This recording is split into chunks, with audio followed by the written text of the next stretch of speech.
Happy Monday, and welcome back to the Lorden Arts channel. I'm John Lorden. Thank you so much for spending some time with me here today.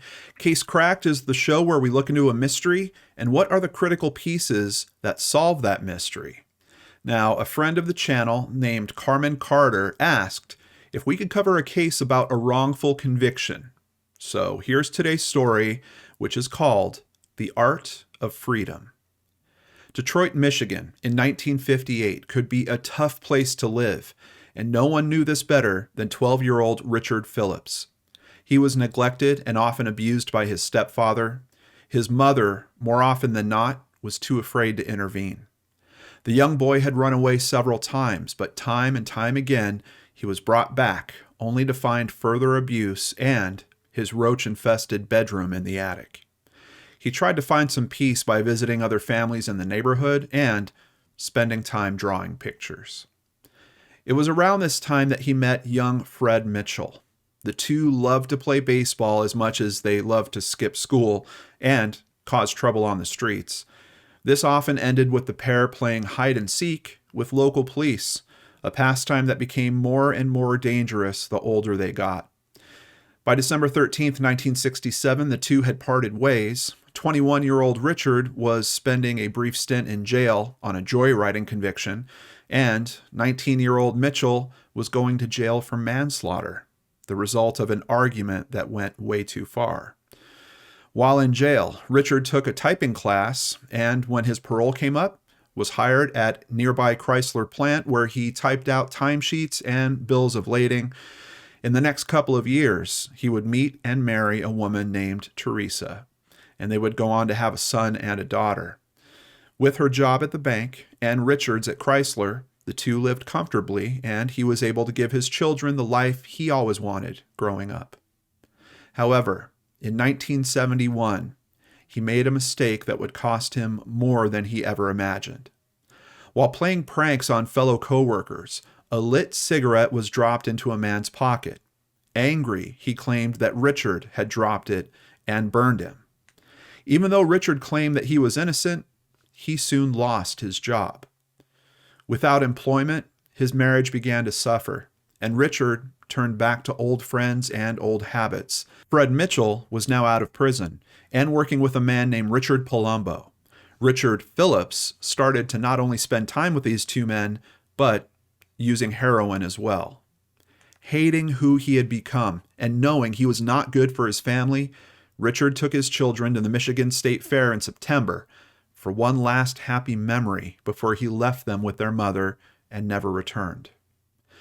By September 6, 1971, Palumbo had been implicated in an armed robbery with an unknown black man where the two stole less than $10 from a convenience store. Palumbo pled guilty to armed robbery but refused to say who his accomplice was. Soon after, both Richard and Mitchell were detained, and because they fit the description of the unknown black man, were put in a lineup to be identified. Richard was picked and sent to jail, even though he pleaded he was completely innocent. He was sentenced to at least 7 years in prison. On March 15, 1972, Mitchell was arrested again, this time on charges of armed robbery and carrying a concealed weapon. The next day, he told officers that he had information on a man who had disappeared in June of 1971 named Gregory Harris. 21-year-old Harris had disappeared while out buying cigarettes, and his convertible had been found the following night with bloodstains on the seats. His skeleton was eventually found by a street repairman. An examination showed that the skull had sustained multiple gunshot wounds. Police records showed that Harris's mother received a call after her son disappeared where an unknown woman claimed that Fred Mitchell and a man believed to be Richard Palumbo were responsible. Mitchell claimed that he wasn't the man who committed the crime with Palumbo. He claimed it was actually Richard Phillips. That seemed to be enough to bring up charges against Richard.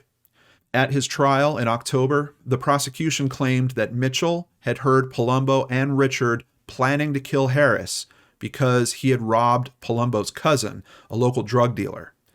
Palumbo's father took the stand and testified there was no drug-dealing cousin. Mitchell also claimed that Harris had stolen a $500 check from Mitchell's mother's purse, which actually gave Mitchell more of a reason to be the culprit. The prosecution also offered no explanation as to why Richard, a man with a non-violent criminal past, would help with a revenge killing like this. There was also no fingerprint evidence from the bloodstained car or any type of analysis of the actual stains.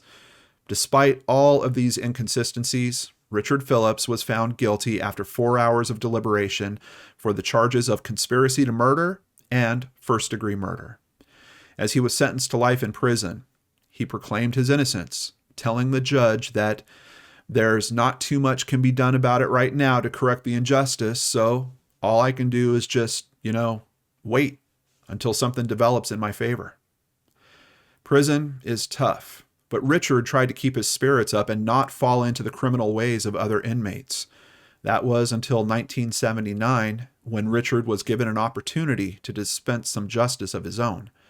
Fred Mitchell had been transferred to the same prison, and he was now in the prison yard.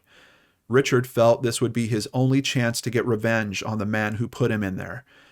Grabbing a homemade knife from his cell, he and a friend walked to the yard. Their plan was to pull Mitchell into a blind spot where guards couldn't see them, and he would kill the man who falsely accused him. Moments before grabbing Mitchell, a voice in Richard's head said, "If you kill this man, you are the murderer they accuse you to be." He chose to listen to that voice and did not go through with his plan. Eventually, life would take its own revenge on Fred Mitchell, who drank himself to death at the age of 49. For Richard, years of appeals had led him nowhere, and all of them had been denied. To keep up his spirits, he filled his time writing poetry and continuing his education. When he had finished his GED and associate's degree in business, he turned his attention to painting.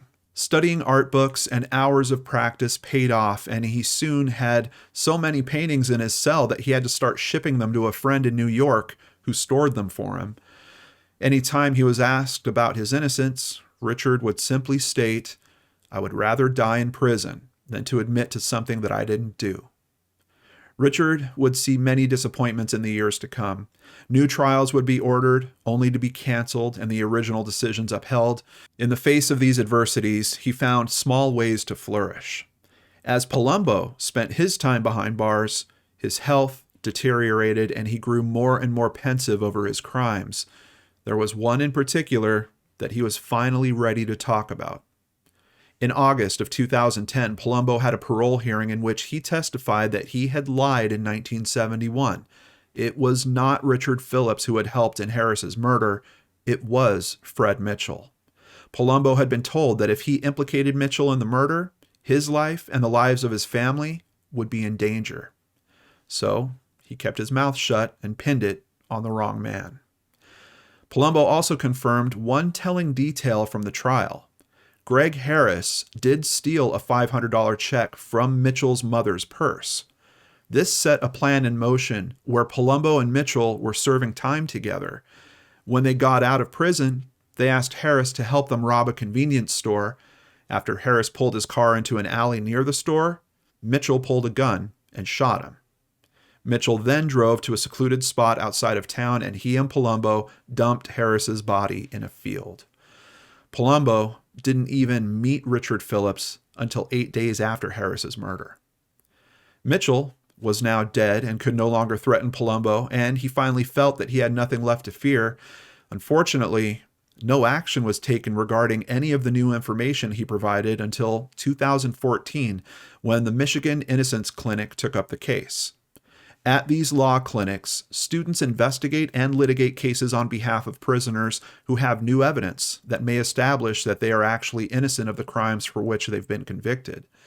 With their help, later that year, Richard was offered the chance to go free if he would just plead guilty.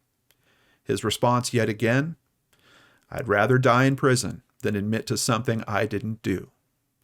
Finally, in December of 2017, with Palumbo's testimony and Richard's good conduct, he was granted a new trial and a $5,000 personal bond. For the first time in 46 years, the 72-year-old could go free with only an ankle monitor and a promise to show up at his new trial. When the facts were presented to the court in March of 2018, a judge signed an order dismissing Richard's case. He was now completely exonerated and held the distinction of serving more time in prison than any other exonerated inmate in American history. At first, Richard struggled with life outside of prison. Unable to find work, he had started staying with men he met while in the system, until one day he remembered all those paintings in New York. He soon bought a bus ticket and traveled to visit the friend who had stored the paintings all those years. He was surprised to see that 400 paintings had accumulated. With no idea of what to do with them, he had the lot shipped back to Michigan, where he sought the help of Innocence Clinic members who were able to arrange a gallery showing. 50 paintings were put on display, and the support for Richard and his art came from every direction. Politicians, attorneys, Innocence Clinic members, longtime friends, and even the judge who dismissed his case was in attendance. His first paintings were sold for $500 apiece, but friends soon helped him build a website where he now sells prints for up to $5,000. He bought a car and now lives alone in his own apartment, where he looks forward to taking walks, meeting new people, and learning to live life again. After everything they went through, Richard's wife and daughter don't want to rebuild a relationship with him, but he is making strides with his son, and he loves getting to know the man that he has become. Palumbo spent his last days fighting for his freedom. In the spring of 2020, he tested positive for COVID and died soon after at the age of 71. When most people are forced to live with the injustices that Richard Phillips has, they become bitter and hold animosity against those who would put them there wrongfully, but not Richard. Quote, "The animosity has to be there before you have problems. So, if you have a rotten heart from the beginning, you're going to have a rotten heart afterwards. My heart has never been rotten." Case cracked.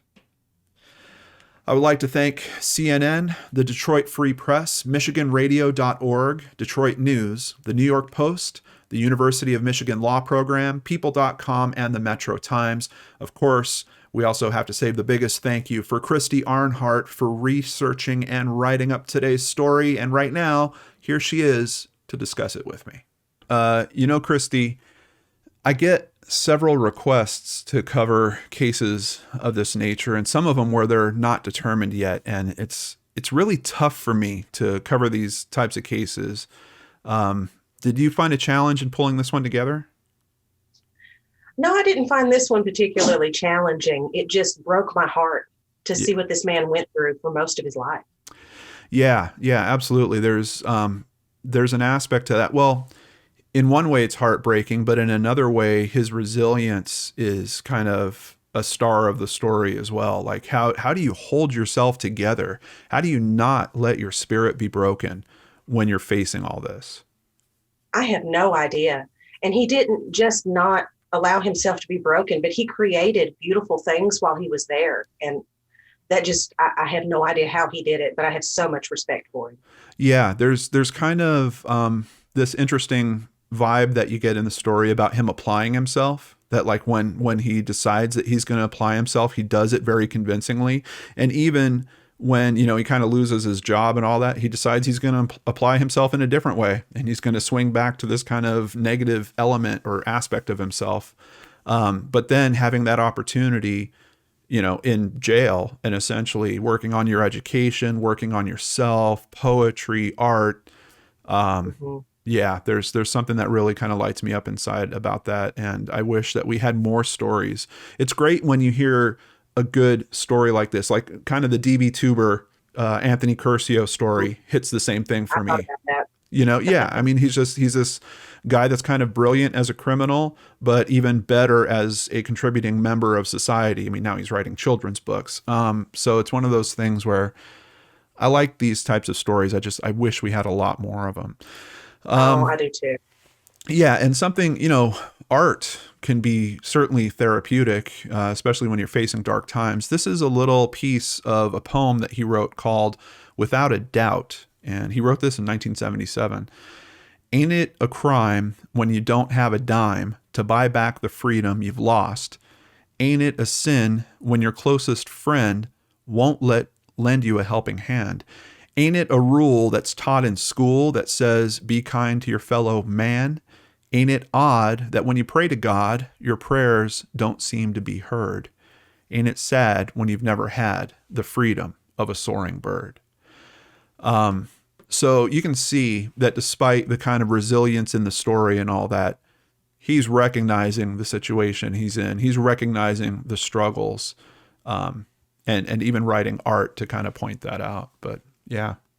I can't imagine to find beauty in a place like that and in the situation that you're in. I mean, if nothing else, I'd be just as bitter as I could possibly be. But it was like none of that touched him. It's not very often that you'd actually like to meet some of these people and shake their hand, but I would like to shake this man's hand. Yeah, yeah. And there's a very interesting aspect where I almost wonder if there was a part of him that felt like he might have deserved some of this coming his way because of, troubles that he'd gotten away with in his life or things that he had done. I mean, pretty tough call to decide, hey, I'm going to take my kids to the fair and they're probably not going to see their dad much anymore. So, but even still, he showed strength in that decision. Yeah. There's just a lot of very interesting and deep layers that are going on in this story. And, you're talking about a lifetime. I mean, this story goes over so many years that you're really looking at it in hindsight and kind of trying to make some sense out of it. Now, there's another very interesting twist in all this, and that is with compensation. Because Richard was wrongfully imprisoned and exonerated, the state of Michigan determined that he qualified to receive $50,000 for every year spent behind bars. That would mean he should get over $2 million from the state. But then we get this strange wrinkle number one. Unfortunately, he'll only be paid for 30 years behind bars as he's not been cleared of the robbery charge in which Palumbo and Mitchell robbed the convenience store and then implicated him. That less than $10, basically. Yeah. And then in a sad twist, the state of Michigan seems unable to allocate the funds needed to pay Richard, and it doesn't look like they will anytime soon. So effectively, even though he's supposed to legally get this and has it supposedly coming to him, they're, we can't quite cut the check. We can't quite get this done. And how old is he at this point? It feels like they're just waiting it out until he's no longer around. It does, because it seems like every time there's a hearing on this, they're unable to allocate all of the funds. And I'm like, well, if you can't allocate these funds, maybe you shouldn't let a judge rule on those large amounts. This man deserves compensation. Yeah. Well, and even if you can't cut the full check, they should start doing something. Like at a minimum, they should, think of what the IRS would do to you if you owed them $2 million. At a minimum, they should be figuring out the interest and paying him off the interest payments, which means that the $2 million would literally be sitting there and he'd be collecting more on top of it. It really seems unfair that he's not seeing any of that. Horribly unfair. Yeah. He's having to sell his art just to make ends meet. This is how he lives now, and it shouldn't have to be that way. Yeah. But looking at it from his perspective, I don't know. Not too terrible of an outcome to be able to sell your art and get support in that way and still have a life put together for yourself, and still a chance, despite the fact I know that, his family isn't completely open to rebuilding things with him. As long as he's got another day, he's got another chance. And he's still bringing some beauty into the world, and that I admire that. Yeah, absolutely. Well, Christy, thank you so much for all your hard work on today's episode. We really appreciate you, and I've got some other people to thank right now. Thank you, PayPal supporters Hillary Green, Jennifer Wilson, Brandy Fry, and a special thank you to Irina Berdina. If you'd like to support the channel, please visit lordandarts.com. There you can sign up for Patreon, sign up for PayPal, or buy merchandise. All of it keeps me here with limited commercials, so I really appreciate your support. Remember, you can get another Lord and Arts story every week on the Seriously Mysterious podcast. We do have a new episode coming tomorrow. There will be no episode of Searchlight and no Brain Scratch this week. We're taking time off for the holidays and hope you guys are too. But we'll be back next Monday with a brand new episode of Case Cracked right here on the Lord and Arts channel.